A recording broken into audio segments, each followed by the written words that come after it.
Asham harka fuunee kabajamtoota jaalatamtoota ilmaan Oromoo idil addunyaa irratti argamtan nageenyi keenya kan kabajaaf jaalala bakkuma isinitti sunitti isin haa kabajnan jecha kun qophii gaafiif deebii artistoota Oromoo wajjin gochaa jirrudha. Yeroo garaagaraatti gama toora YouTube channel Birmajjii Show irraa kan isiniif daddarbuudha. Egaa guyyaa irraa weellistoonni keenya weellistoota Oromoo lamatu na bukketti argama.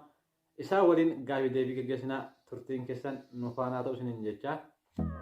Egaa kalatti maamee gama qophii kanaatti barra weellisaaf qabsaa keenya weellisaa Jaafar Yuusuf namoonni tokko tokko yeroo ammaa kana bilisoomneerraa wala boofneerraa jedhu meetoo asirratti maal jetta? Summaa karaatafa walaabummaa afaan qofaat Oromummaa karaatafa sabboonummaa afaan qofaat. Tolee galatoomi. Mee haala kanaan biyyi kunoo garan deemaa jiru sitti fakkaata? Diigamtee Itoophiyaan ijaaramtu. Hayyee weellisaa Kichuu Ragaasaa atis yaamicha keenya awwaattee gama istiidiyoo keenyatti dhufuu keetiif galatoomi isin jecha. Mee waa'ee muummicha ministeera Itoophiyaa duraanii muummicha ministeera biyya Amaaraa kan yeroo ammaa Koloneel Abiyyi Ahmad kana akkamitti ibsite? Dachana goge arki kumaalu sida jada dokseem kalate achalu bodatti dachanam dikko dudubbanne boba henu gogem kangen tuffanne.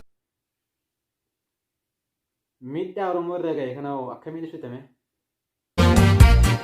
Dhaloon akka hoolaa dirreetti kadhamte hiree sabaaf jecham qeerroowwan naqamte reeffa hawwaalachaa jirra shawwaaf baale inni loof jimmaa dachaan itti chaale.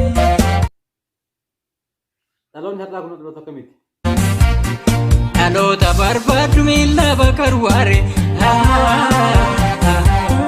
harargeerraa fitee milma baana baare.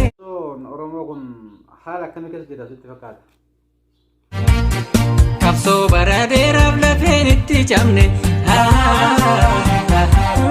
jaalna diigammadaaf tasfaa'uun hin namne kaayyoon Useen buunee filaala kaffaala of jala deebitee makka fincaan gaala. Ayyee jaafe oppiidiyoon maaliidhaan beekamti? Hattuu maali? Hattuu sagalee. Waan biraa maalati? Hattuu korojoo. Hayyee Jaafar Yuusuf mee dhumarratti uummata keetii maal dhaamta? Yaa sabaa jechaan nu sobaa dubbii akka garree walirratti barree. Yaa sabaa jechaan nu sobaa dubbii akka garree walirratti barree. Hayyee atis Kichuu mee dhumarratti uummata keetiif maal dhaamtee kanumaan gargar ba'a?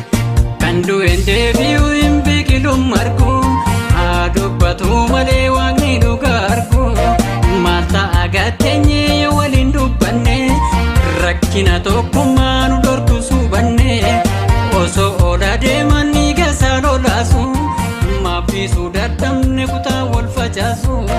Hordoftoota keenyaa kana fakkaata.